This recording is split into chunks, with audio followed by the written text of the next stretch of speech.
দিদি, কলকাতা পুলিশের মহিলা থানায় 3 ওসির দায়িত্ব দেওয়া হলো মহিলা ইন্সপেক্টরদের। রাজ্যের এতগুলো মহিলা মন্ত্রী, এরপর একের পর এক থানায় দায়িত্ব পাচ্ছেন মহিলারা।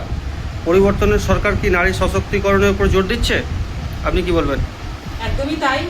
কারণ আগের সরকার যিনি ছিলেন মুখ্যমন্ত্রী মহিলা, উনি বলেছিলেন মহিলা হয়ে একটা মহিলাকে সুরক্ষা দেবে, এরকম একটা বার্তাটা ছিল, কিন্তু উনি দিতে পারেননি।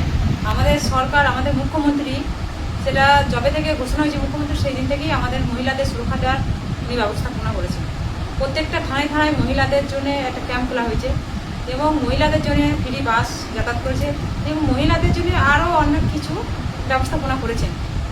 এবং মহিলারা নিজের পায়ে দাঁড়াতে পারবেন।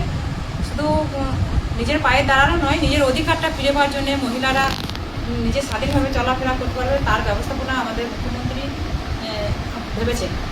এবং যে ভাবনাটা আগের সরকারের ভাবা উচিত ছিল, সেটা আমার মুখ্যমন্ত্রী অলরেডি ভেবে রয়েছেন এবং সেটা শুরু করে দিয়েছেন মুখ্যমন্ত্রী। ওরা এতটাই আমাদের নারীদের উপরে জোর দিয়েছেন এবং মহিলাদের উপরে জোর দিয়েছেন মুখ্যমন্ত্রী, আমাদের সব সফলতা আসছে। মহিলারা যখন রাত্রি 8টার পর কোনো কোনো জায়গায় কোনো মহিলা, কোনো বোন, কোনো দিদি, কোনো মা কাজ করে, কিন্তু আমাদের আগের সরকার বলেছিলেন 8টার পর মহিলারা বাড়ি থেকে বেরোবেন না, কিন্তু এটা তো সম্ভব নয়। তাই সেই